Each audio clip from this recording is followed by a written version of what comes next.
The Imitation of Christ by Thomas à Kempis, translated by the Reverend William Benham. The first book, Admonitions Profitable for the Spiritual Life. Chapter 1. Of the Imitation of Christ, and of Contempt of the World and all its vanities. He that followeth me shall not walk in darkness, saith the Lord. John chapter 8, verse 12. These are the words of Christ, and they teach us how far we must imitate his life and character if we seek true illumination and deliverance from all blindness of heart. Let it be our most earnest study, therefore, to dwell upon the life of Jesus Christ. His teaching surpasseth all teaching of holy men, and such as have his Spirit find therein the hidden manna. Revelations chapter 2, verse 17. But there are many who, though they frequently hear the gospel, yet feel but little longing after it, because they have not the mind of Christ. He, therefore, that will fully and with true wisdom understand the words of Christ, let him strive to conform his whole life to that mind of Christ.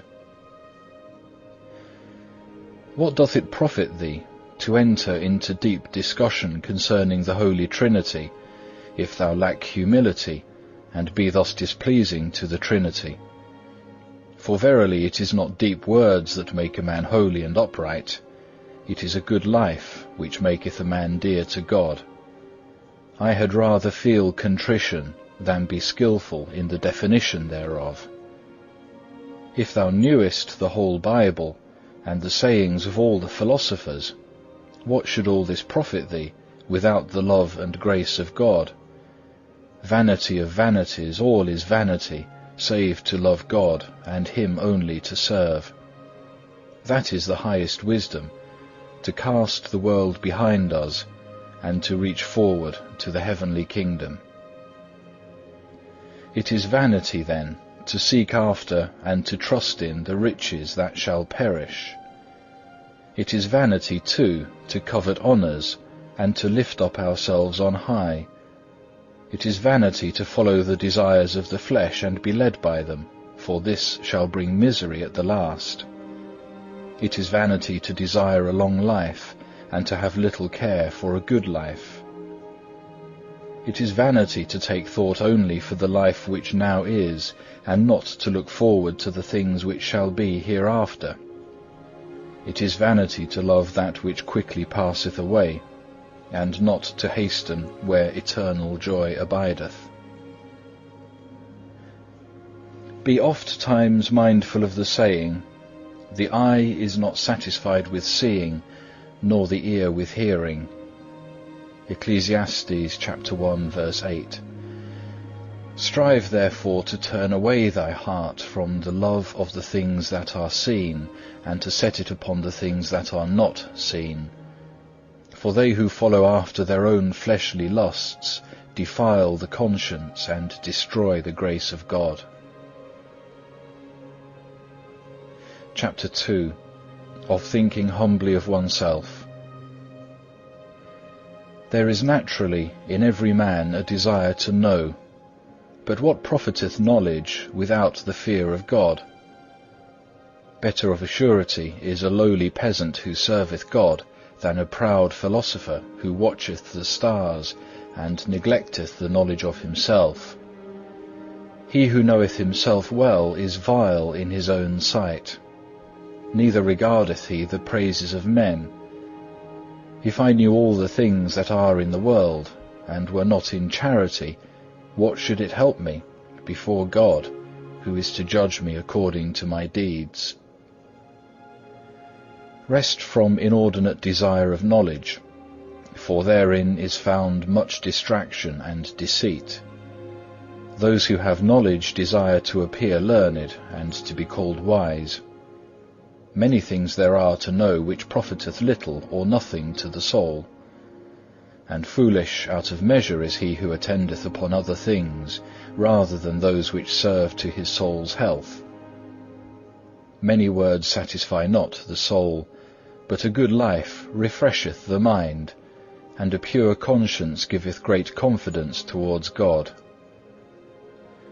The greater and more complete thy knowledge, the more severely shalt thou be judged, unless thou hast lived holily. Therefore be not lifted up by any skill or knowledge that thou hast, but rather fear concerning the knowledge which is given to thee. If it seemeth to thee that thou knowest many things, and understandest them well, know also that there are many more things which thou knowest not. Be not high-minded, but rather confess thine ignorance. Why desirest thou to lift thyself above another, when there are found many more learned and more skilled in the Scripture than thou? If thou wilt know and learn anything with profit, love to be thyself unknown, and to be counted for nothing. That is the highest and most profitable lesson, when a man truly knoweth and judgeth lowly of himself. To account nothing of oneself, and to think always kindly and highly of others, this is great and perfect wisdom. Even shouldest thou see thy neighbour sin openly or grievously, yet thou oughtest not to reckon thyself better than he, for thou knowest not how long thou shalt keep thine integrity. All of us are weak and frail. Hold thou no man more frail than thyself. Chapter 3. Of the knowledge of truth. Happy is the man whom truth by itself doth teach, not by figures and transient words, but as it is in itself. Psalm 94, verse 12. Numbers 12, verse 8. Our own judgment and feelings often deceive us, and we discern but little of the truth. What doth it profit to argue about hidden and dark things, concerning which we shall not be even reproved in the judgment, because we knew them not? O grievous folly, to neglect the things which are profitable and necessary, and to give our minds to things which are curious and hurtful. Having eyes we see not. And what have we to do with talk about genus and species? He to whom the eternal Word speaketh is free from multiplied questionings. From this one word are all things, and all things speak of him. This is the beginning, which also speaketh unto us. John chapter 8, verse 25. No man without him understandeth or rightly judgeth. The man to whom all things are one, who bringeth all things to one, who seeth all things in one, he is able to remain steadfast of spirit and at rest in God. O God, who art the truth, make me one with Thee in everlasting love. It wearieth me oftentimes to read and listen to many things. In Thee is all that I wish for and desire. Let all the doctors hold their peace, let all creation keep silence before Thee. Speak Thou alone to me. The more a man hath unity and simplicity in himself, the more things and the deeper things he understandeth, and that without labour, because he receiveth the light of understanding from above. The spirit which is pure, sincere, and steadfast is not distracted, though it hath many works to do, because it doth all things to the honour of God, and striveth to be free from all thoughts of self-seeking. Who is so full of hindrance and annoyance to thee as thine own undisciplined heart? A man who is good and devout arrangeth beforehand within his own heart the works which he hath to do abroad, and so is not drawn away by the desires of his evil will, but subjecteth everything to the judgment of right reason. Who hath a harder battle to fight than he who striveth for self-mastery? And this should be our endeavour, even to master self, and thus daily to grow stronger than self, and go on unto perfection. All perfection hath some imperfection joined to it in this life, and all our power of sight is not without some darkness.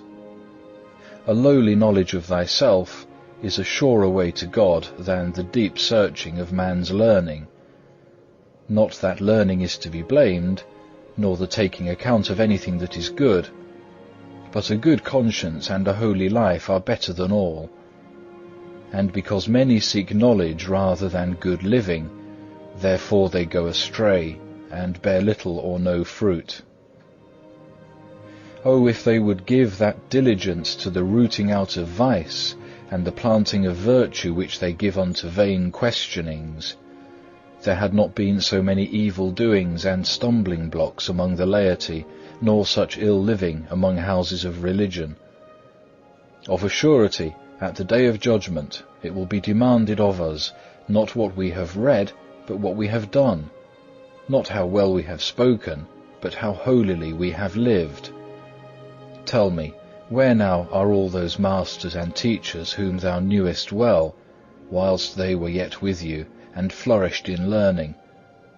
Their stalls are now filled by others, who perhaps never have one thought concerning them. Whilst they lived, they seemed to be somewhat, but now no one speaks of them. Oh, how quickly passeth the glory of the world away! Would that their life and knowledge had agreed together, for then would they have read and inquired unto good purpose. How many perish through empty learning in this world, who care little for serving God, and because they love to be great more than to be humble, therefore they have become vain in their imaginations. He only is truly great who hath great charity. He is truly great who deemeth himself small, and counteth all height of honour as nothing. He is the truly wise man who counteth all earthly things as dung, that he may win Christ. And he is the truly learned man, who doeth the will of God, and forsaketh his own will. Chapter 4 of Prudence in Action. We must not trust every word of others or feeling within ourselves, but cautiously and patiently try the matter, whether it be of God. Unhappily, we are so weak that we find it easier to believe and speak evil of others rather than good. But they that are perfect do not give ready heed to every news-bearer, for they know man's weakness, that it is prone to evil and unstable in words. This is great wisdom, not to be hasty in action or stubborn in our own opinions. A part of this wisdom also is not to believe every word we hear, nor to tell others all that we hear, even though we believe it. Take counsel with a man who is wise and of a good conscience, and seek to be instructed by one better than thyself, rather than to follow thine own inventions. A good life maketh a man wise toward God, and giveth him experience in many things. The more humble a man is in himself, and the more obedient towards God, the wiser he will be in all things, and the more shall his soul be at peace. Chapter 5 of the Reading of Holy Scriptures. It is truth which we must look for in Holy Writ, not cunning of words. All Scripture ought to be read in the spirit in which it was written. We must rather seek for what is profitable in Scripture than for what ministereth to subtlety in discourse. Therefore we ought to read books which are devotional and simple, as well as those which are deep and difficult. And let not the weight of the writer be a stumbling block to thee, whether he be of little or much learning, but let the love of the pure truth draw thee to read. Ask not who hath said this or that, but look to what he says. Men pass away, but the truth of the Lord endureth for ever. Without respect of persons, God speaketh to us in diverse manners. Our own curiosity often hindereth us in the reading of holy writings, when we seek to understand and discuss, where we should pass simply on. If thou wouldst profit by thy reading, read humbly, simply, honestly, and not desiring to win a character for learning. Ask freely, and hear in silence the words of holy men, nor be displeased at the hard sayings of older men than thou, for they are not uttered without cause. Chapter 6. Of Inordinate Affections. Whensoever a man desireth aught above measure, immediately he becometh restless. The proud and the avaricious man are never at rest, while the poor and lonely of heart abide in the multitude of peace. The man who is not yet wholly dead to self is soon tempted, and is overcome in small and trifling matters. It is hard for him who is weak in spirit, and still in part carnal and inclined to the pleasures of sense, to withdraw himself altogether from earthly desires, and therefore when he withdraweth himself from these, he is often sad, and easily angered too if any oppose his will. But if, on the other hand, he yield to his inclination, immediately he is weighed down by the condemnation of his conscience, for that he hath followed his own desire, and yet in no way attained the peace which he hoped for.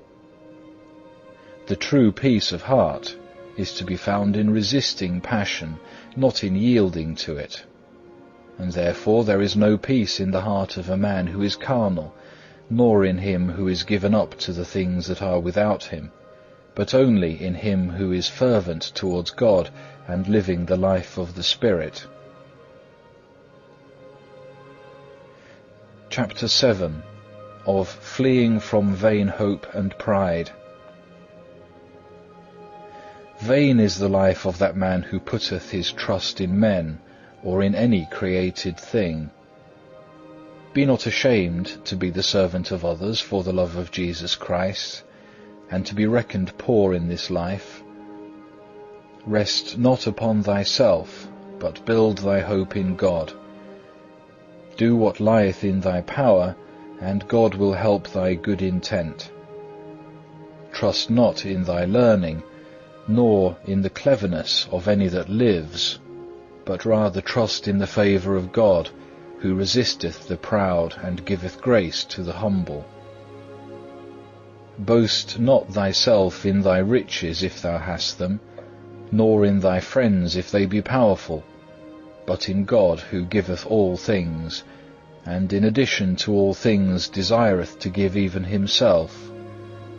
Be not lifted up because of thy strength or beauty of body, for with only a slight sickness it will fail and wither away.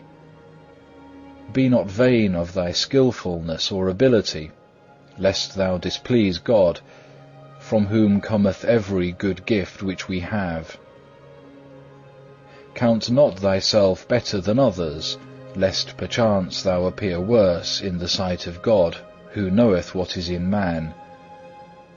Be not proud of thy good works, for God's judgments are of another sort than the judgments of man, and what pleaseth man is ofttimes displeasing to him. If thou hast any good, believe that others have more, and so thou mayest preserve thy humility. It is no harm to thee if thou place thyself below all others, but it is great harm if thou place thyself above even one. Peace is ever with the humble man, but in the heart of the proud there is envy and continual wrath. Chapter 8. Of the danger of too much familiarity. Open not thine heart to every man, but deal with one who is wise and feareth God. Be seldom with the young and with strangers. Be not a flatterer of the rich, nor willingly seek the society of the great. Let thy company be the humble and the simple, the devout and the gentle, and let thy discourse be concerning things which edify. Be not familiar with any woman, but commend all good women alike unto God. Choose for thy companions God and his angels only, and flee from the notice of men. We must love all men, but not make close companions of all. It sometimes falleth out that one who is unknown to us is highly regarded through good report of him, whose actual person is nevertheless unpleasing to those who behold it. We sometimes think to please others by our intimacy, and forthwith displease them the more by the faultiness of character which they perceive in us. Chapter 9. Of Obedience and Subjection. It is verily a great thing to live in obedience, to be under authority, and not to be at our own disposal. Far safer is it to live in subjection than in a place of authority. Many are in obedience from necessity rather than from love. These take it amiss, and repine for small cause. Nor will they gain freedom of spirit, unless with all their heart they submit themselves for the love of God. Though thou run hither and thither, thou wilt not find peace, save in humble subjection to the authority of him who is set over thee. Fancies about places and change of them have deceived many. True it is that every man willingly followeth his own bent, and is the more inclined to those who agree with him. But if Christ is amongst us, then it is necessary that we sometimes yield up our own opinion for the sake of peace. Who is so wise as to have perfect knowledge of all things? Therefore trust not too much to thine own opinion, but be ready also to hear the opinions of others. Though thine own opinion be good, yet if for the love of God thou foregoest it, and followest that of another, thou shalt the more profit thereby. Ofttimes I have heard that it is safer to hearken and to receive counsel than to give it. It may also come to pass that each opinion may be good, but to refuse to hearken to others when reason or occasion requireth it is a mark of pride or wilfulness. Chapter 10. Of the danger of superfluity of words. Avoid, as far as thou canst, the tumult of men, for talk concerning worldly things, though it be innocently undertaken, is a hindrance, so quickly are we led captive and defiled by vanity. Many a time I wish that I had held my peace, and had not gone amongst men. But why do we talk and gossip so continually, seeing that we so rarely resume our silence without some hurt done to our conscience?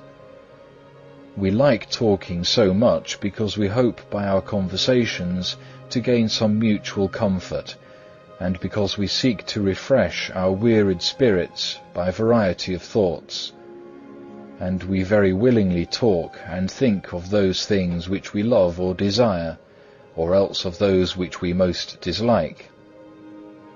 But alas, it is often to no purpose and in vain, for this outward consolation is no small hindrance to the inner comfort which cometh from God. Therefore must we watch and pray that time pass not idly away. If it be right and desirable for thee to speak, speak things which are to edification. Evil custom and neglect of our real profit tend much to make us heedless of watching over our lips. Nevertheless, devout conversation on spiritual things helpeth not a little to spiritual progress, most of all where those of kindred mind and spirit find their ground of fellowship in God. End of chapter 10. Chapter 11. Of seeking peace of mind and of spiritual progress. We may enjoy abundance of peace if we refrain from busying ourselves with the sayings and doings of others, and things which concern not ourselves. How can he abide long time in peace, who occupieth himself with other men's matters, and with things without himself, and meanwhile payeth little or rare heed to the self within? Blessed are the single-hearted, for they shall have abundance of peace. How came it to pass that many of the saints were so perfect, so contemplative of divine things?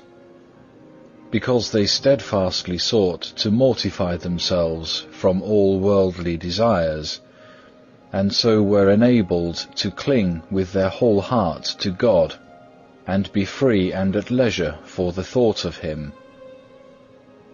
We are too much occupied with our own affections, and too anxious about transitory things. Seldom, too, do we entirely conquer even a single fault, nor are we zealous for daily growth in grace, and so we remain lukewarm and unspiritual. Were we fully watchful of ourselves, and not bound in spirit to outward things, then might we be wise unto salvation, and make progress in divine contemplation. Our great and grievous stumbling block is that, not being freed from our affections and desires, we strive not to enter into the perfect way of the saints. And when even a little trouble befalleth us, too quickly are we cast down, and fly to the world to give us comfort. If we would quit ourselves like men, and strive to stand firm in the battle, then should we see the Lord helping us from heaven, for He Himself is always ready to help those who strive and who trust in Him. Yea, He provideth for us occasions of striving, to the end that we may win the victory. If we look upon our progress in religion as a progress only in outward observances and forms, our devoutness will soon come to an end. But let us lay the axe to the very root of our life, that, being cleansed from affections, we may possess our souls in peace. If each year should see one fault rooted out from us, we should go quickly on to perfection. But on the contrary, we often feel that we are better and holier in the beginning of our conversion than after many years of profession. Zeal and progress ought to increase day by day, yet now it seemeth a great thing if one is able to retain some portion of his first ardour. If we could put some slight stress on ourselves at the beginning, then afterwards we should be able to do all things with ease and joy. It is a hard thing to break through a habit, and a yet harder thing to go contrary to our own will. Yet if thou overcome not slight and easy obstacles, how shalt thou overcome greater ones? Withstand thy will at the beginning, and unlearn an evil habit, lest it lead thee little by little into worse difficulties. O, if thou knewest what peace thy holy life should bring to thyself, and what joy to others, methinketh thou wouldst be more zealous for spiritual profit. Chapter 12. Of the uses of adversity. It is good for us that we sometimes have sorrows and adversities, for they often make a man lay to heart that he is only a stranger and sojourner, and may not put his trust in any worldly thing. It is good that we sometimes endure contradictions, and are hardly and unfairly judged, when we do and mean what is good. For these things help us to be humble and shield us from vainglory. For then we seek the more earnestly the witness of God, when men speak evil of us falsely and give us no credit for good. Therefore ought a man to rest wholly upon God, so that he needeth not seek much comfort at the hand of man. When a man who feareth God is afflicted or tried or oppressed with evil thoughts, then he seeth that God is the more necessary unto him, since without God he can do no good thing. Then he is heavy of heart, he groaneth, he crieth out for the very disquietness of his heart. Then he groweth weary of life, and would fain depart and be with Christ. By all this he is taught that in the world there can be no perfect security or fullness of peace.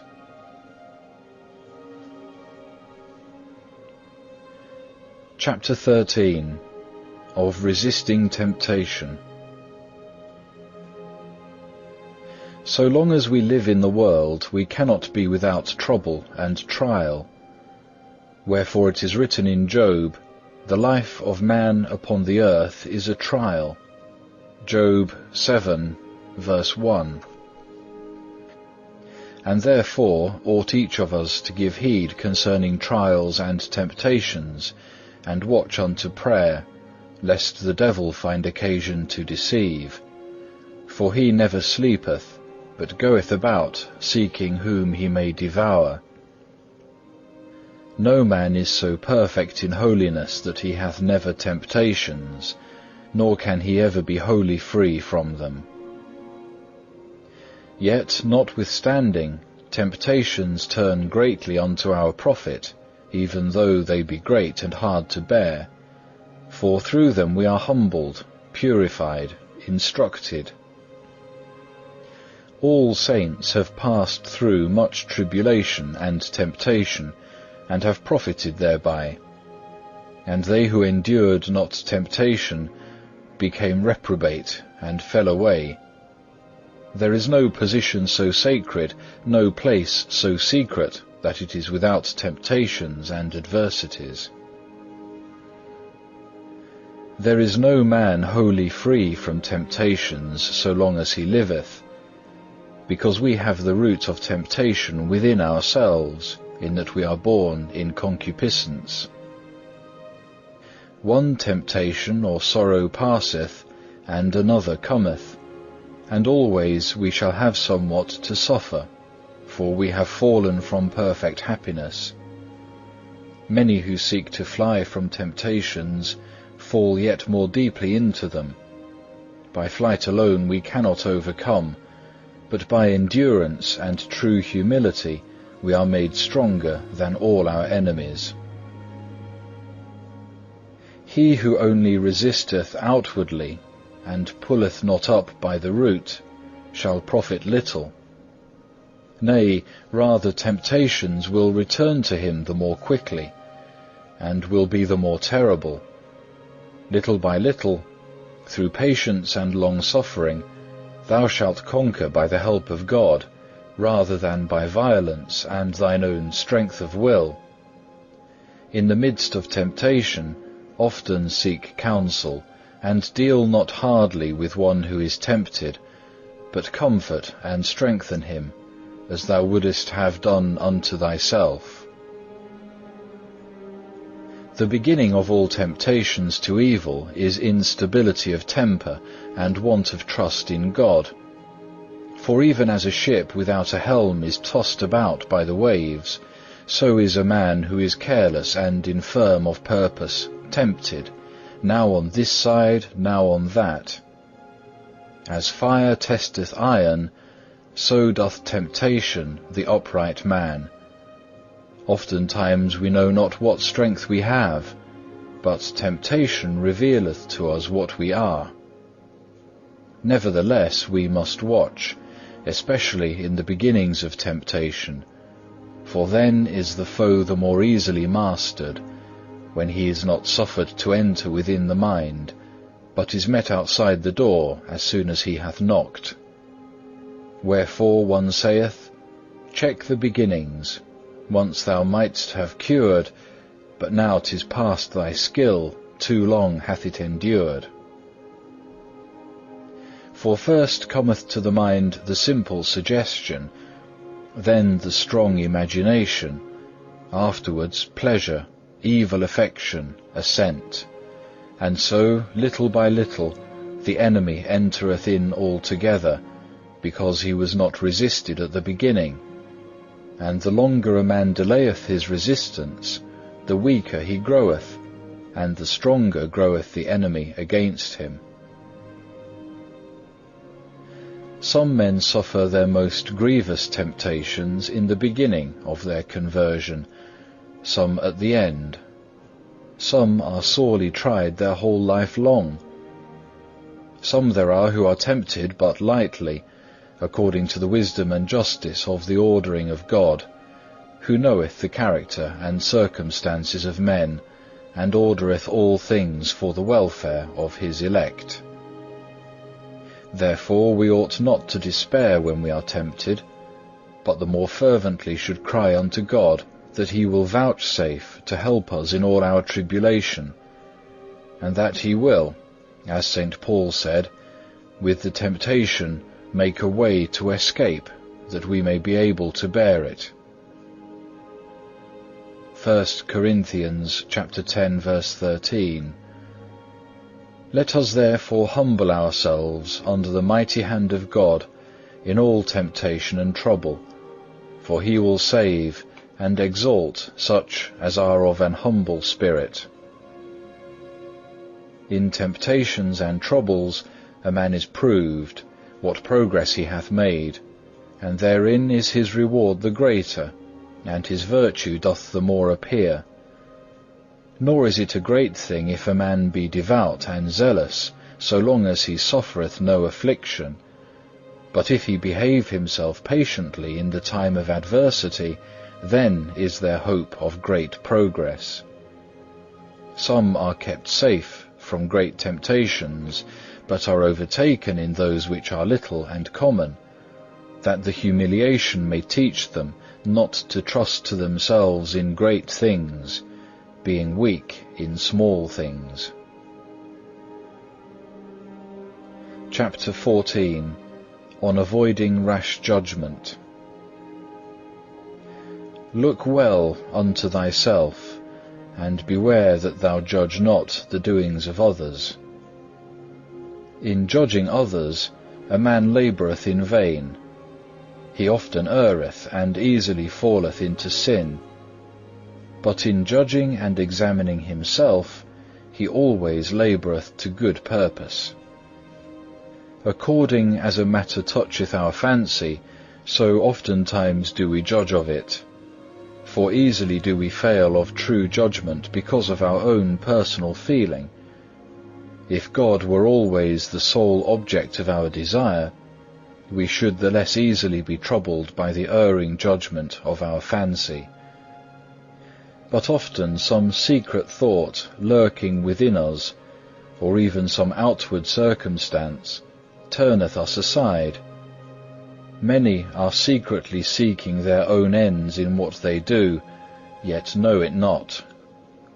They seem to live in good peace of mind, so long as things go well with them, and according to their desires. But if their desires be frustrated and broken, immediately they are shaken and displeased. Adversity of feelings and opinions very often brings about dissensions between friends, between countrymen, between religious and godly men. Established custom is not easily relinquished, and no man is very easily led to see with the eyes of another. If thou rest more upon thy own reason or experience than upon the power of Jesus Christ, thy light shall come slowly and hardly. For God willeth us to be perfectly subject unto himself, and all our reason to be exalted by abundant love towards Him. Chapter 15. Of Works of Charity.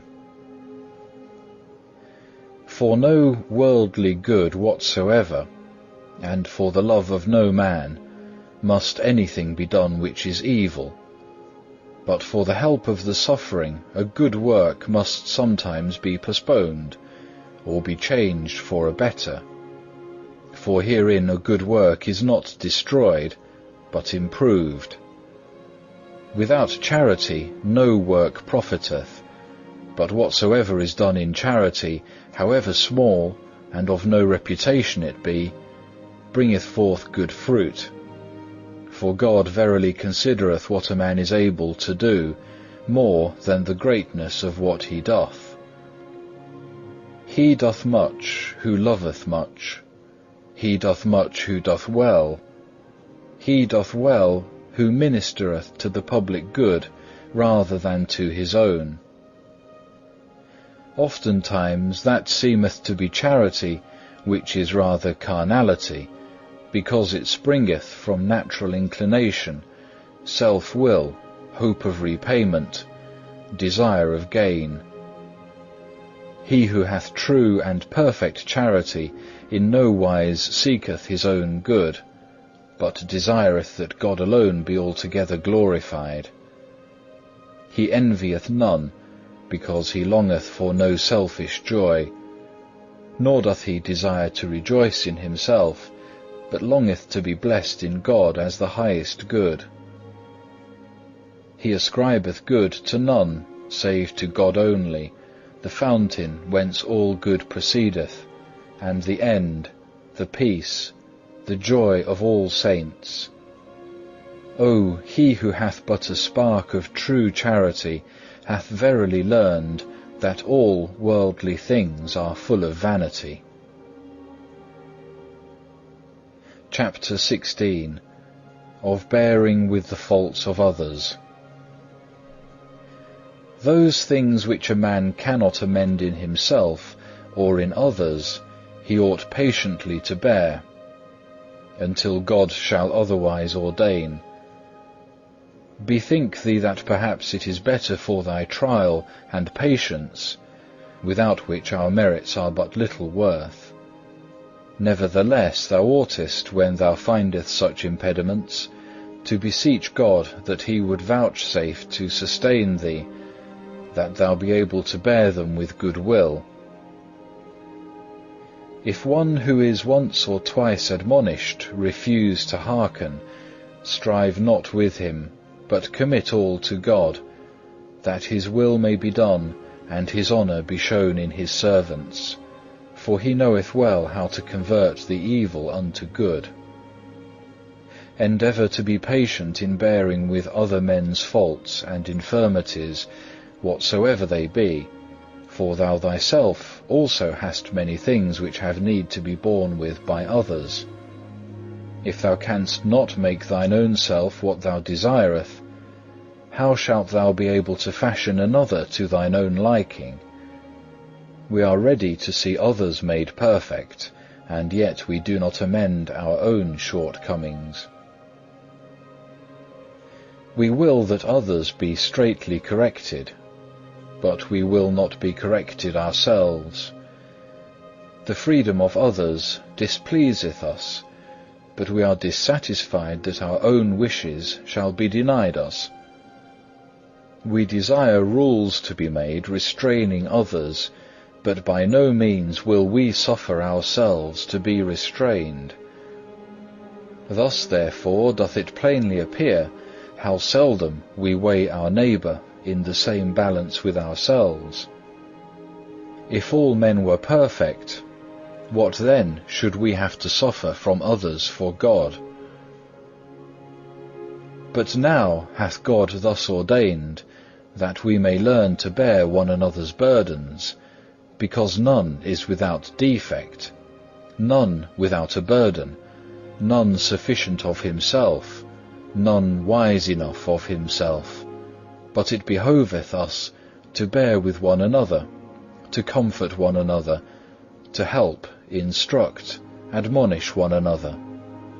How much strength each man hath is best proved by occasions of adversity, for such occasions do not make a man frail, but show of what temper he is. Chapter 17. Of a religious life.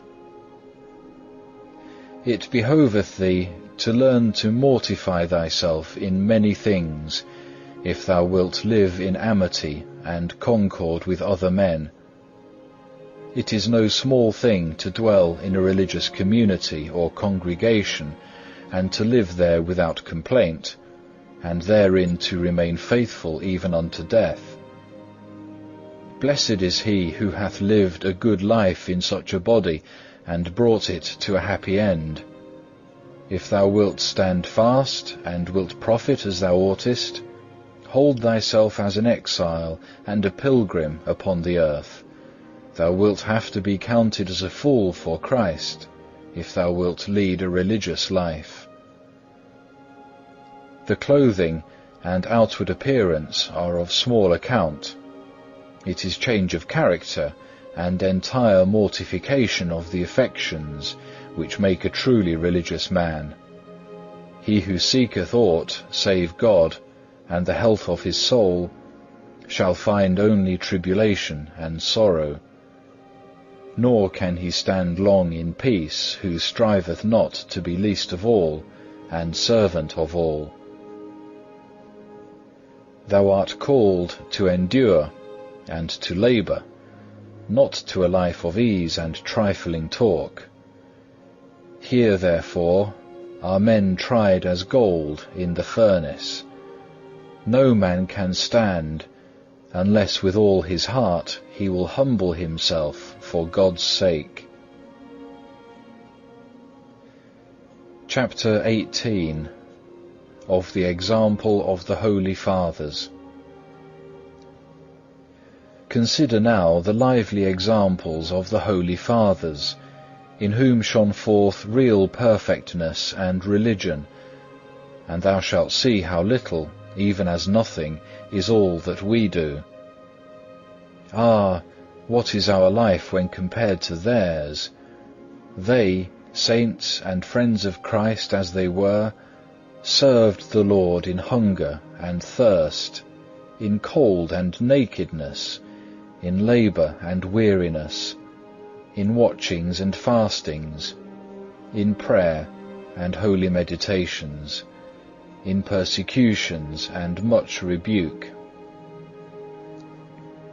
Oh, how many and grievous tribulations did the apostles, martyrs, confessors, virgins endure, and all others who would walk in the footsteps of Christ. For they hated their souls in this world, that they might keep them unto life eternal. Oh, how strict and retired a life was that of the Holy Fathers, who dwelt in the desert! What long and grievous temptations they did suffer! How often were they assaulted by the enemy! What frequent and fervid prayers did they offer unto God! What strict fasts did they endure! What fervent zeal and desire after spiritual profit did they manifest! How bravely did they fight, that their vices might not gain the mastery! How entirely and steadfastly did they reach after God! By day they laboured, and at night they gave themselves ofttimes unto prayer. Yea, even when they were labouring, they ceased not from mental prayer. They spent their whole time profitably. Every hour seemed short for retirement with God, and through the great sweetness of contemplation, even the need of bodily refreshment was forgotten. They renounced all riches, dignities, honours, friends, kinsmen. They desired nothing from the world. They ate the bare necessaries of life. They were unwilling to minister to the body even in necessity. Thus they were poor in earthly things, but rich above measure in grace and virtue. though poor to the outer eye, within they were filled with grace and heavenly benedictions. They were strangers to the world, but unto God they were as kinsmen and friends. They seemed unto themselves as of no reputation, and in the world's eye contemptible.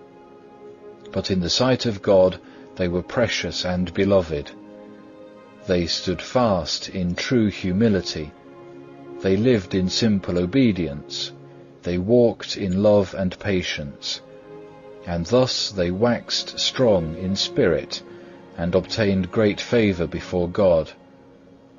To all religious men they were given as an example, and they ought more to provoke us into good livings than the number of the lukewarm tempteth to carelessness of life. Oh, how great was the love of all religious persons at the beginning of this sacred institution! Oh, what devoutness of prayer, what rivalry in holiness! What strict discipline was observed! What reverence and obedience under the rule of the Master showed they in all things! The traces of them that remain until now testify that they were truly holy and perfect men, who fighting so bravely trod the world under foot. Now a man is counted great, if only he be not a transgressor, and if he can only endure with patience what he hath undertaken. O the coldness and negligence of our times, that we so quickly decline from the former love, and it is become a weariness to live because of sloth and lukewarmness. May progress in holiness not wholly fall asleep in thee, who many times hast seen so many examples of devout men. Chapter 19. Of the exercises of a religious man. The life of a Christian ought to be adorned with all virtues, that he may be inwardly what he outwardly appeareth unto men. And verily it should be yet better within than without, for God is a discerner of our heart, whom we must reverence with all our hearts wheresoever we are, and walk pure in his presence as do the angels. We ought daily to renew our vows, and to kindle our hearts to zeal, as if each day were the first day of our conversion, and to say, Help me, O God, in my great resolutions, and in thy holy service, and grant that this day I may make a good beginning, for hitherto I have done nothing. According to our resolution, so is the rate of our progress, and much diligence is needful for him who would make good progress. For if he who resolveth bravely oftentimes falleth short, how shall it be with him who resolveth rarely or feebly? But manifold causes bring about abandonment of our resolution, yet a trivial omission of holy exercises can hardly be made without some loss to us. The resolution of the righteous dependeth more upon the grace of God than upon their own wisdom, for in him they always put their trust, whatsoever they take in hand. For man proposeth, but God disposeth, and the way of a man is not in himself. Jeremiah chapter 10 verse 23. If a holy exercise be sometimes omitted for the sake of some act of piety, or of some brotherly kindness, it can easily be taken up afterwards. But if it be neglected through distaste or slothfulness, then it is sinful, and the mischief will be felt. Strive as earnestly as we may, we shall still fall short in many things. Always should some distinct resolution be made by us, and most of all, we must strive against those sins which most easily beset us. both our outer and inner life should be straitly examined and ruled by us, because both have to do with our progress. If thou canst not be always examining thyself, thou canst at certain seasons, and at least twice in the day, at evening and at morning. In the morning make thy resolves, and in the evening inquire into thy life, how thou hast sped today in word, deed, and thought. For in these ways thou hast often perchance offended God and thy neighbour. Gird up thy loins like a man against the assaults of the devil. Bridle thine appetite, and thou wilt soon be able to bridle every inclination of the flesh.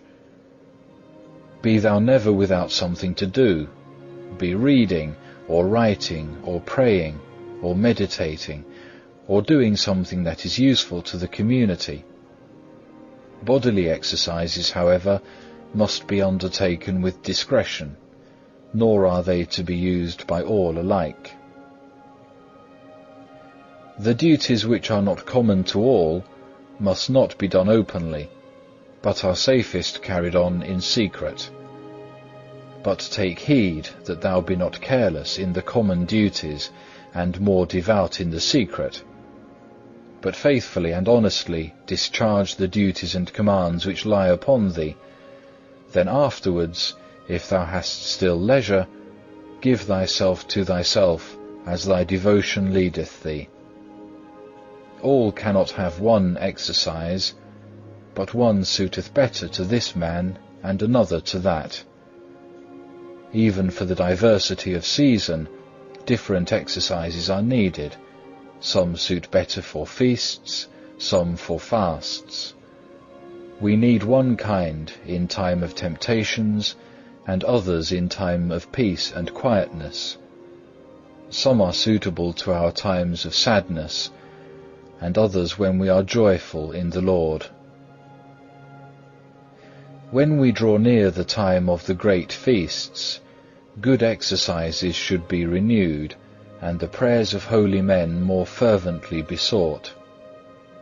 We ought to make our resolutions from one feast to another, as if each were the period of our departure from this world, and of entering into the eternal feast. So ought we to prepare ourselves earnestly at solemn seasons, and the more solemnly to live, and to keep straightest watch upon each holy observance, as though we were soon to receive the reward of our labours at the hand of God. And if this be deferred, let us believe ourselves to be as yet ill prepared, and unworthy as yet of the glory which shall be revealed in us at the appointed season, and let us study to prepare ourselves the better for our end. Blessed is that servant, as the evangelist Luke hath it, whom, when the Lord cometh, he shall find watching. Verily I say unto you, he will make him ruler over all that he hath. Luke chapter 12, verses 43 and 44. Chapter 20. Of the love of solitude and silence. Seek a suitable time for thy meditation, and think frequently of the mercies of God to thee. Leave curious questions. Study such matters as bring thee sorrow for sin rather than amusement. If thou withdraw thyself from trifling conversation and idle goings about, as well as from novelties and gossip, thou shalt find thy time sufficient and apt for good meditation. The greatest saints used to avoid as far as they could the company of men, and chose to live in secret with God. One hath said, "As oft as I have gone among men, so oft have I returned less a man." This is what we often experience when we have been long time in conversation. For it is easier to be altogether silent than it is not to exceed in word. It is easier to remain hidden at home than to keep sufficient guard upon thyself out of doors. He therefore that seeketh to reach that which is hidden and spiritual must go with Jesus apart from the multitude. No man safely goeth abroad who loveth not to rest at home. No man safely talketh, but he who loveth to hold his peace. No man safely ruleth, but he who loveth to be subject. No man safely commandeth, but he who loveth to obey. No man safely rejoiceth, but he who hath the testimony of a good conscience within himself.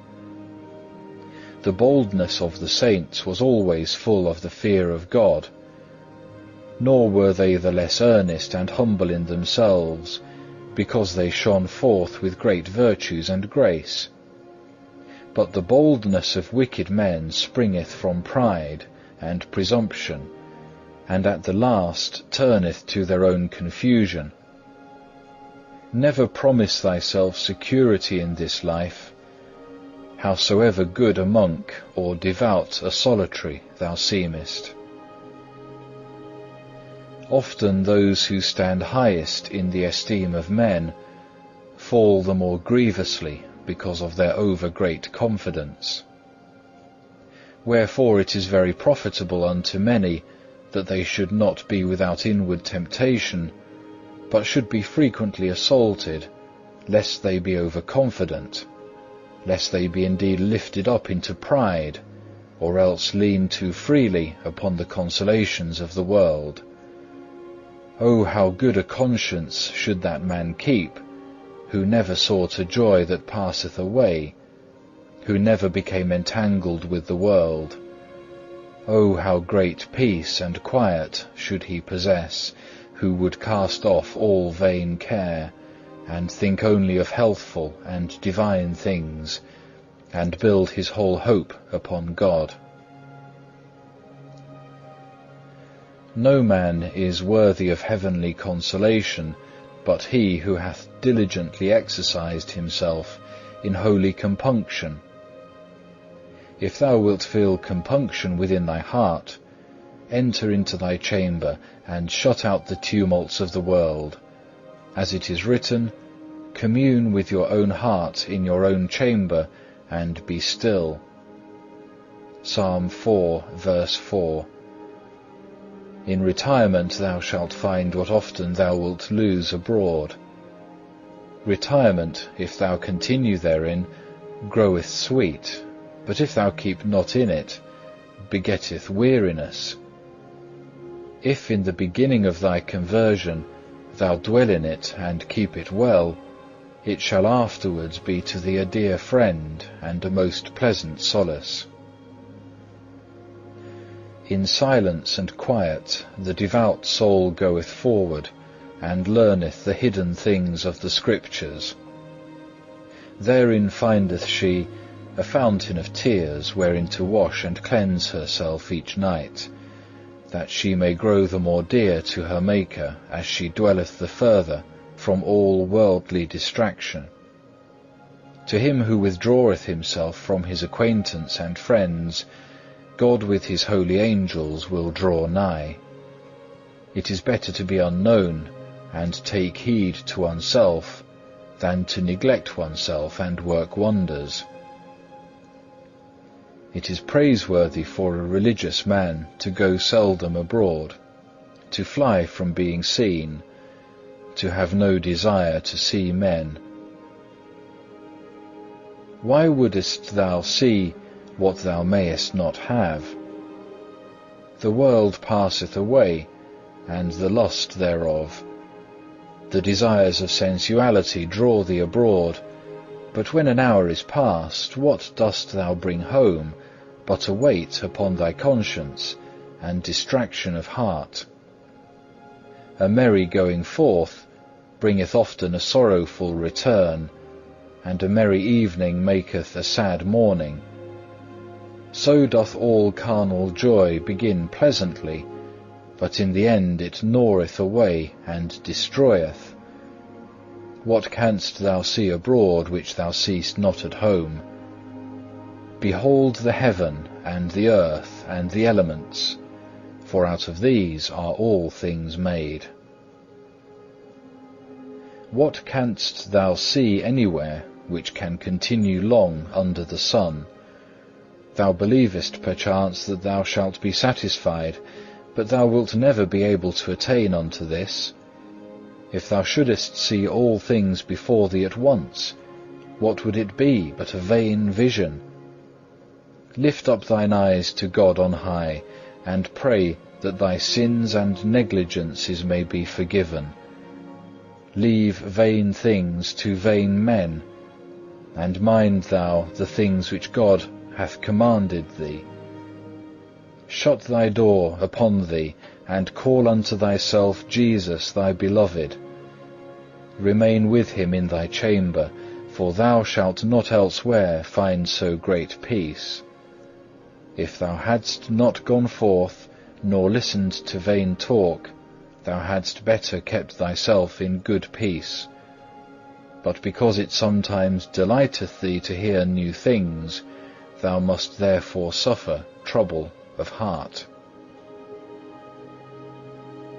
End of chapter 20.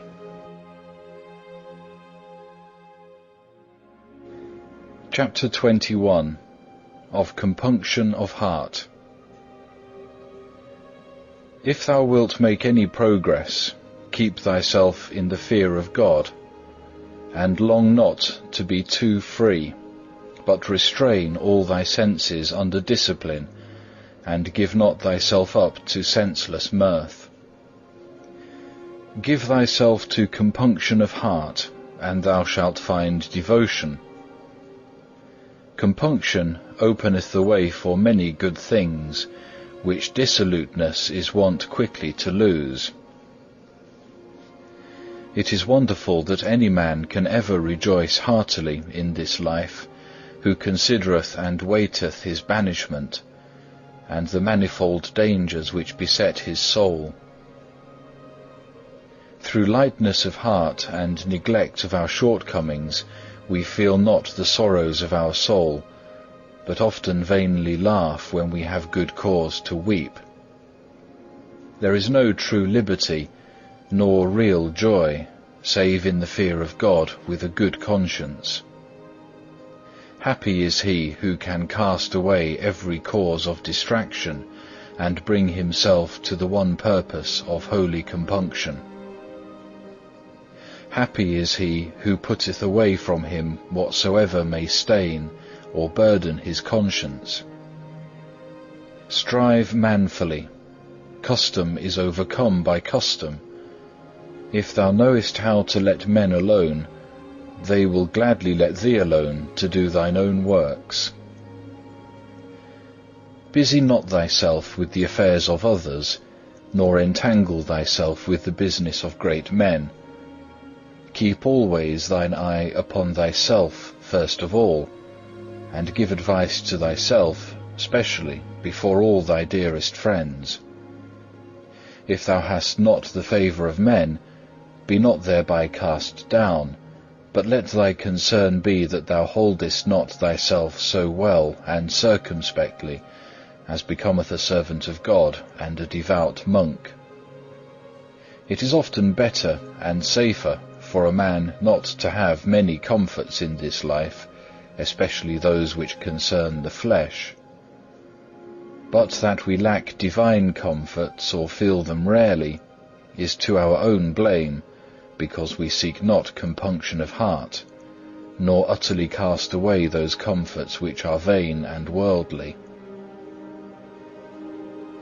Know thyself to be unworthy of divine consolation, and worthy rather of much tribulation. When a man hath perfect compunction, then all the world is burdensome and bitter to him. A good man will find sufficient cause for mourning and weeping, for whether he considereth himself, or pondereth concerning his neighbour, he knoweth that no man liveth here without tribulation, and the more thoroughly he considereth himself, the more thoroughly he grieveth. Grounds for just grief and inward compunction there are in our sins and vices, wherein we lie so entangled that we are but seldom able to contemplate heavenly things.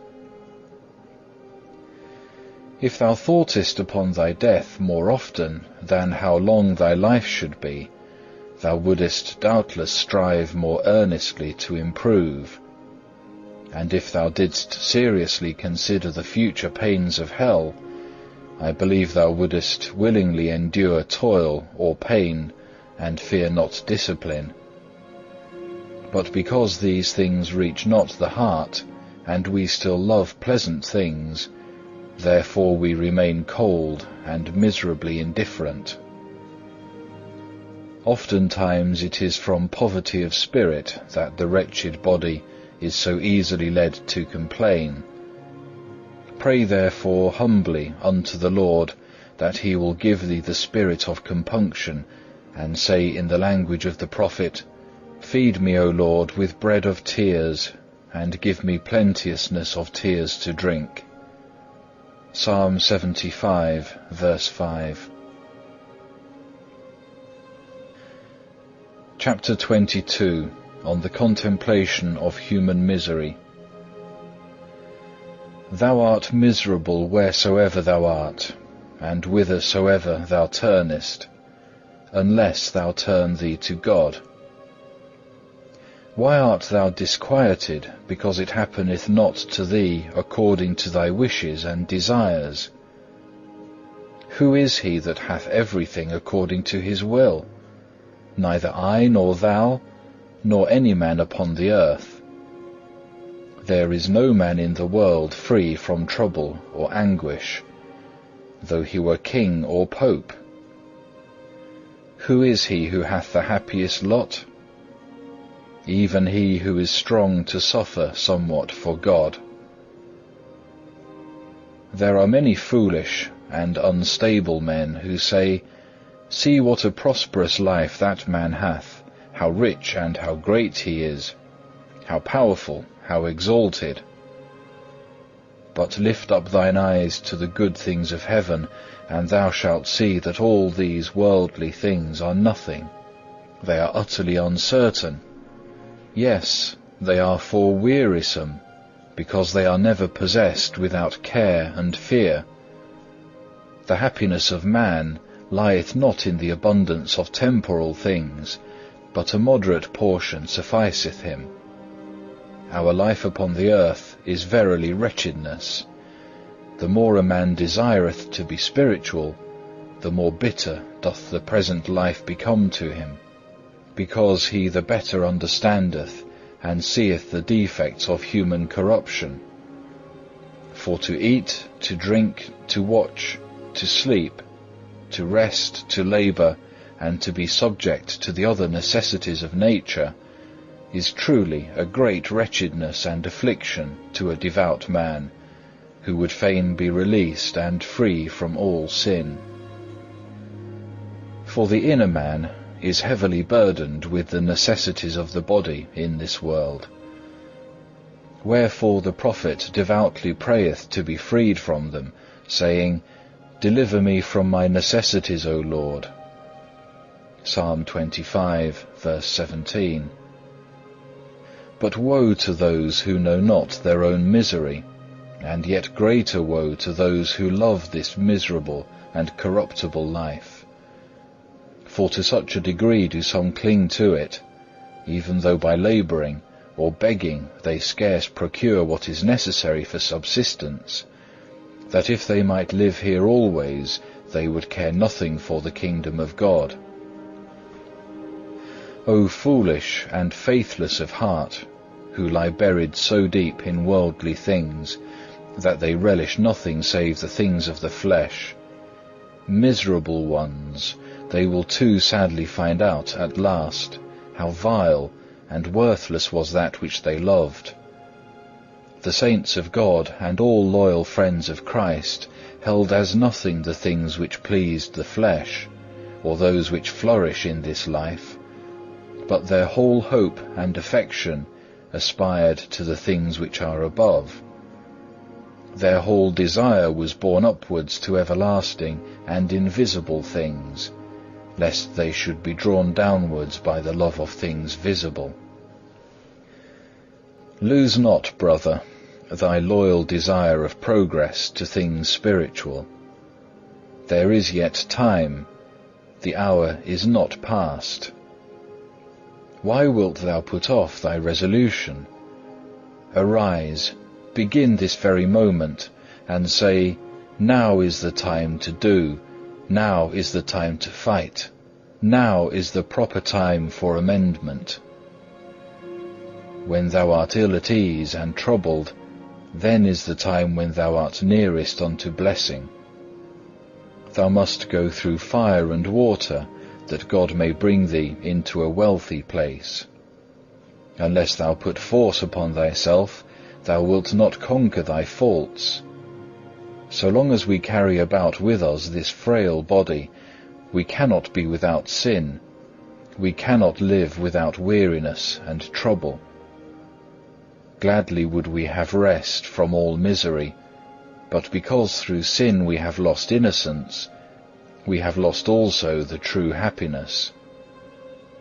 Therefore must we be patient and wait for the mercy of God, until this tyranny be overpast and this mortality be swallowed up of life.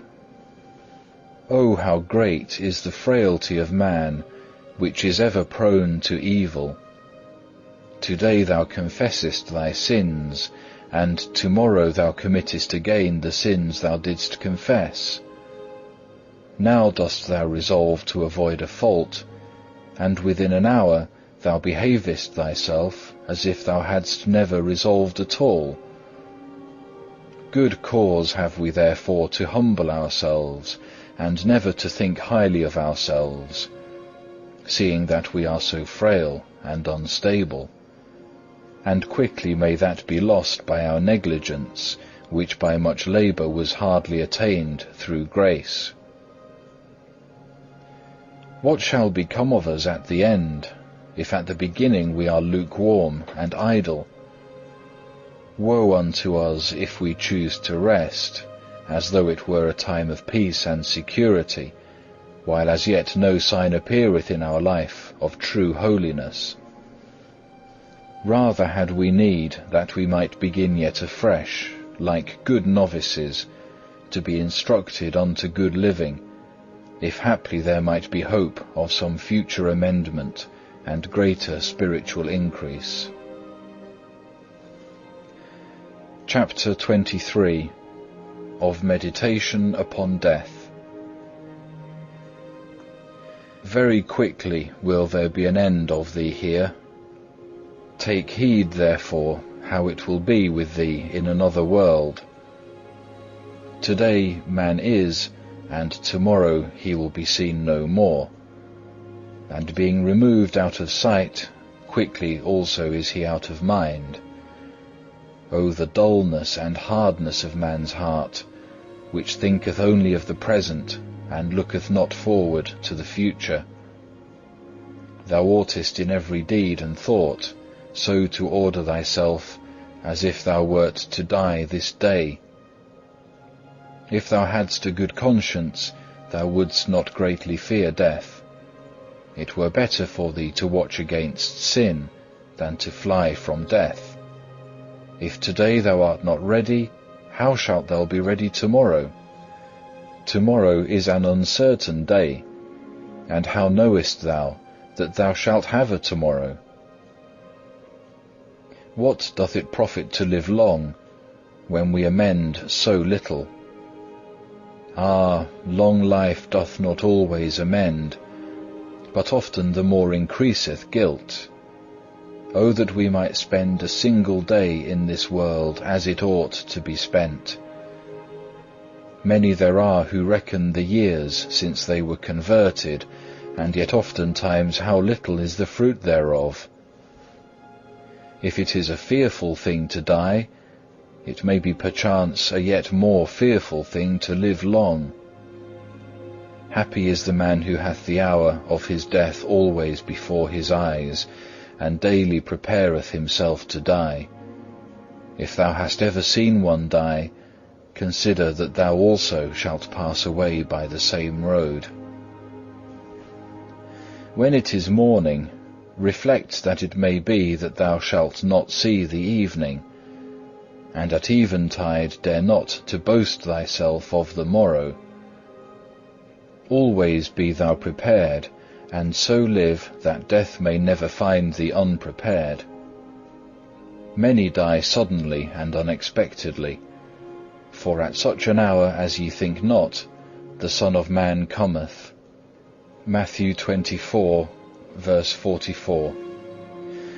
When that last hour shall come, thou wilt begin to think very differently of thy whole life past, and wilt mourn bitterly that thou hast been so negligent and slothful.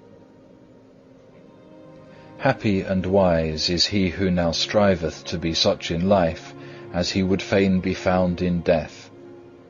For a perfect contempt of the world, a fervent desire to excel in virtue, the love of discipline, the painfulness of repentance, readiness to obey, denial of self, submission to any adversity for love of Christ, these are the things which shall give great confidence of a happy death. Whilst thou art in health, thou hast many opportunities of good works, but when thou art in sickness, I know not how much thou wilt be able to do. Few are made better by infirmity, even as they who wander much abroad seldom become holy. Trust not thy friends and kinsfolk, nor put off the work of thy salvation to the future, for men will forget thee sooner than thou thinkest. It is better for thee now to provide in time, and to send some good before thee, than to trust to the help of others. If thou art not anxious for thyself now, who, thinkest thou, will be anxious for thee afterwards? Now the time is most precious. Now is the accepted time. Now is the day of salvation. But alas, that thou spendest not well this time, wherein thou mightest lay up treasure which should profit thee everlastingly. The hour will come when thou shalt desire one day, yea, 1 hour, for amendment of life, and I know not whether thou shalt obtain. O dearly beloved, from what danger thou mightest free thyself, from what great fear, if only thou wouldst always live in fear and in expectation of death. Strive now to live in such wise that in the hour of death thou mayest rather rejoice than fear. Learn now to die to the world, so shalt thou begin to live with Christ. Learn now to condemn all earthly things, and then mayest thou freely go unto Christ. Keep under thy body by penitence, and then shalt thou be able to have a sure confidence. Ah, foolish one, why thinkest thou that thou shalt live long, when thou art not sure of a single day? How many have been deceived, and suddenly have been snatched away from the body? How many times hast thou heard how one was slain by the sword, another was drowned, another falling from on high broke his neck, another died at the table, another whilst at play. One died by fire, another by the sword, another by the pestilence, another by the robber. Thus cometh death to all, and the life of men swiftly passeth away like a shadow. Who will remember thee after thy death? And who will entreat for thee? Work, work now, O dearly beloved, work all that thou canst, for thou knowest not when thou shalt die, nor what shall happen unto thee after death. While thou hast time, Lay up for thyself undying riches. Think of naught but of thy salvation. Care only for the things of God. Make to thyself friends, by venerating the saints of God, and walking in their steps, that when thou failest, thou mayest be received unto everlasting habitations. Luke 16, verse 9. Keep thyself as a stranger and a pilgrim upon the earth, to whom the things of the world appertain not. Keep thine heart free and lifted up towards God. From here have we no continuing city. Hebrews 13, verse 14. To him direct thy daily prayers with crying and tears, that thy spirit may be found worthy to pass happily after death unto its Lord. Amen.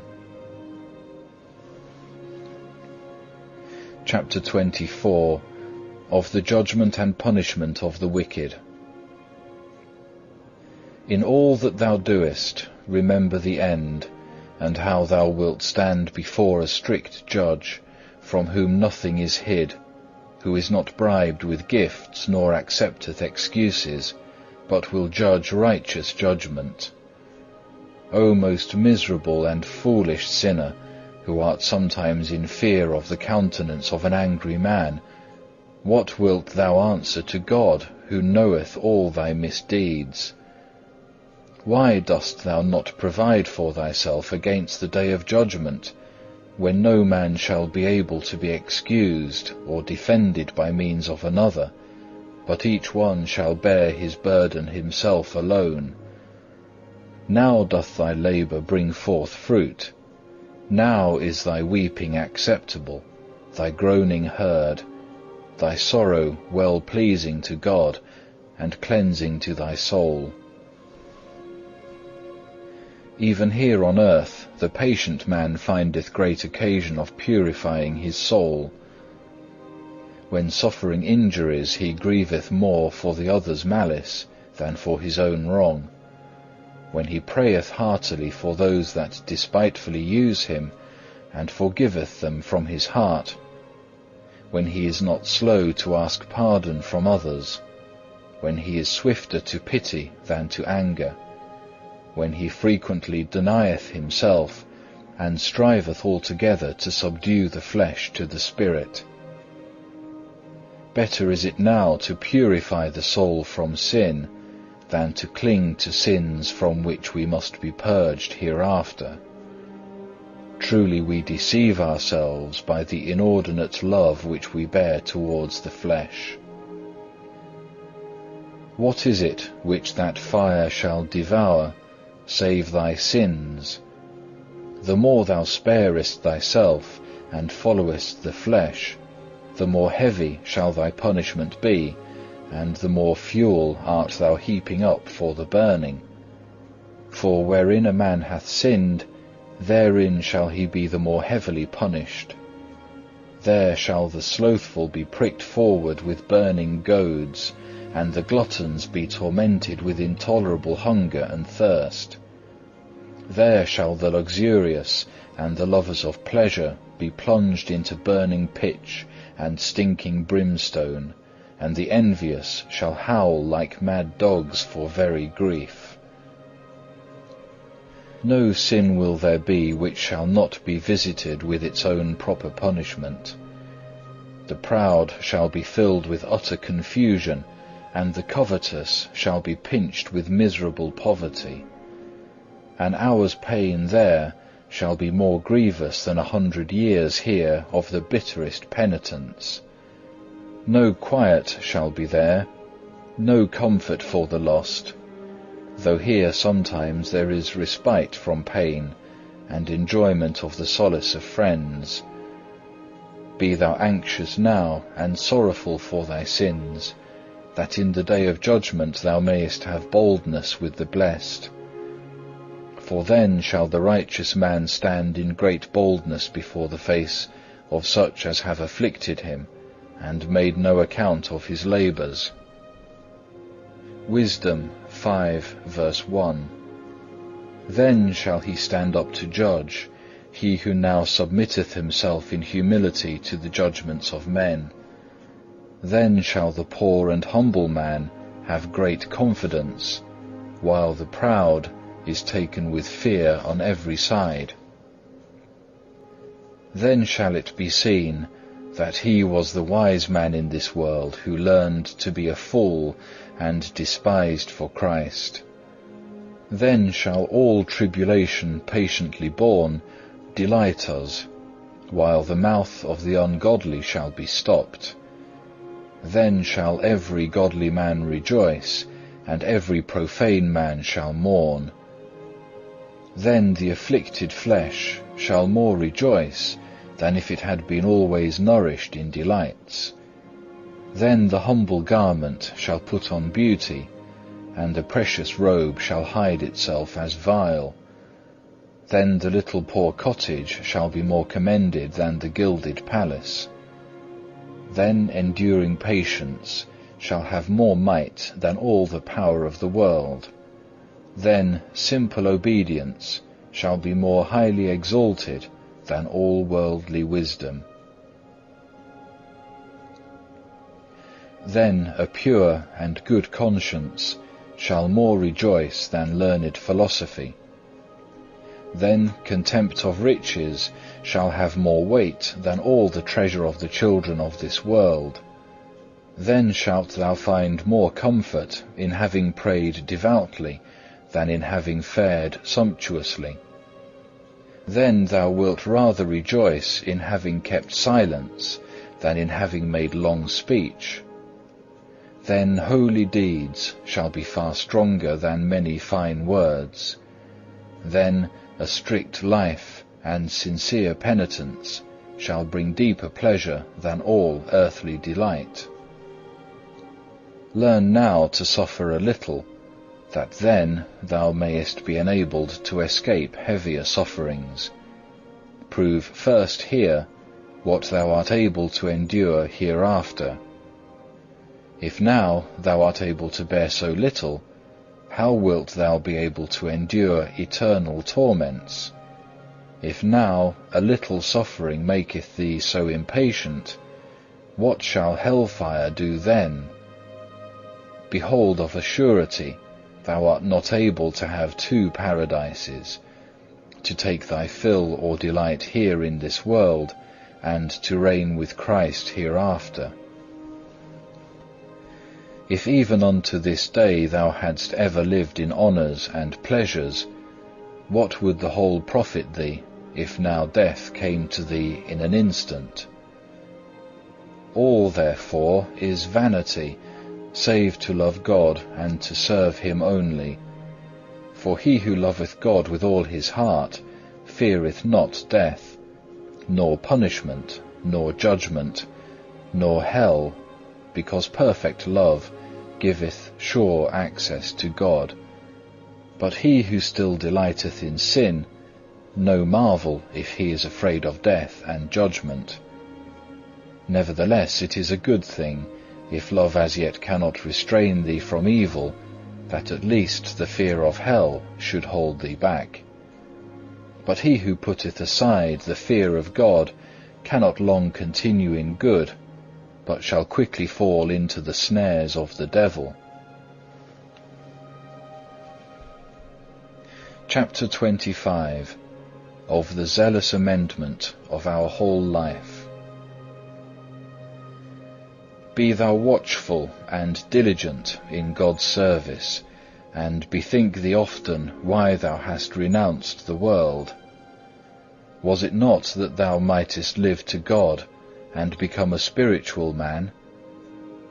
Be zealous therefore for thy spiritual profit, for thou shalt receive shortly the reward of thy labours, and neither fear nor sorrow shall come any more into thy borders.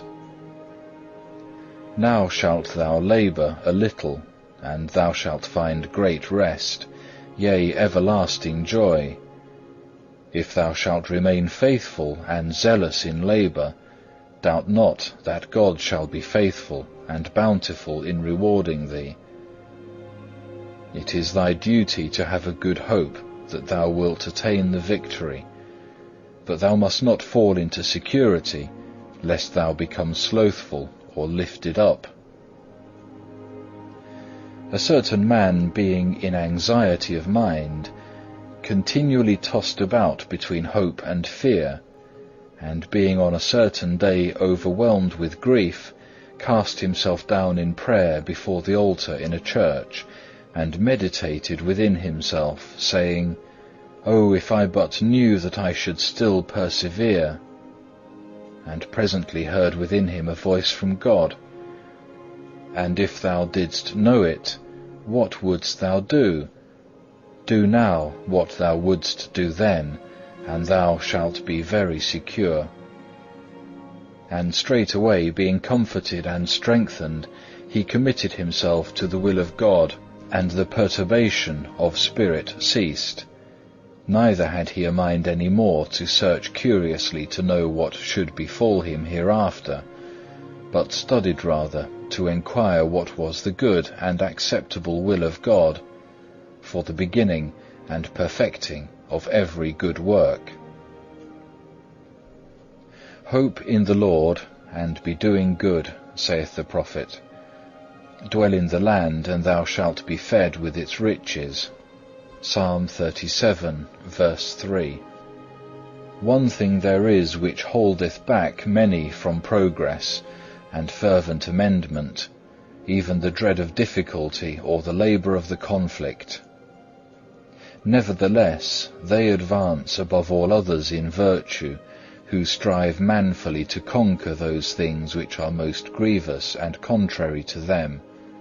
For there a man profiteth most, and meriteth great grace, where he most overcometh himself, and mortifieth himself in spirit. But all men have not the same passions to conquer and to mortify. Yet he who is diligent shall attain more profit, although he have stronger passions, than another who is more temperate of disposition, but is withal less fervent in the pursuit of virtue. Two things especially avail unto improvement in holiness, namely, firmness to withdraw ourselves from the sin to which by nature we are most inclined, and earnest zeal for that good in which we are most lacking, and strive also very earnestly to guard against and subdue those faults which displease thee most frequently in others. Gather some profit to thy soul wherever thou art, and wherever thou seest or hearest good examples, stir thyself to follow them. But where thou seest anything which is blameworthy, take heed that thou do not the same, or if at any time thou hast done it, strive quickly to amend thyself. As thine eye observeth others, so again are the eyes of others upon thee. How sweet and pleasant is it to see zealous and godly brethren, temperate and of good discipline, and how sad is it and grievous to see them walking disorderly, not practising the duties to which they are called. How hurtful a thing it is to neglect the purpose of their calling, and turn their inclinations to things which are none of their business. Be mindful of the duties which thou hast undertaken, and set always before thee the remembrance of the crucified. Truly oughtest thou to be ashamed, as thou lookest upon the life of Jesus Christ, because thou hast not yet endeavoured to conform thyself more unto him, though thou hast been a long time in the way of God. A religious man who exercises himself seriously and devoutly in the most holy life and passion of our Lord shall find there abundantly all things that are profitable and necessary for him. Neither is there need that he shall seek anything better beyond Jesus. Oh, if Jesus crucified would come into our hearts, how quickly and completely should we have learned all that we need to know. He who is earnest receiveth and beareth well all things that are laid upon him. He who is careless and lukewarm hath trouble upon trouble, and suffereth anguish upon every side, because he is without inward consolation, and is forbidden to seek that which is outward. He who is living without discipline is exposed to grievous ruin. He who seeketh easier and lighter discipline shall always be in distress, because one thing or another will give him displeasure. Oh, if no other duty lay upon us but to praise the Lord our God with our whole heart and voice! Oh, if thou never hadst need to eat or drink, or sleep, but were always able to praise God, and to give thyself to spiritual exercises alone, then shouldst thou be far happier than now, when for so many necessities thou must serve the flesh. Oh, that these necessities were not, but only the spiritual refreshments of the soul, which alas we taste too seldom. When a man hath come to this, that he seeketh comfort from no created thing, then doth he perfectly begin to enjoy God. Then also will he be well contented with whatsoever shall happen unto him. Then will he neither rejoice for much, nor be sorrowful for little, but he committeth himself altogether and with full trust into God, who is all in all to him, to whom nothing perisheth, nor dieth, but all things live to him, and obey his every word without delay. Remember always thine end, and how the time which is lost returneth not.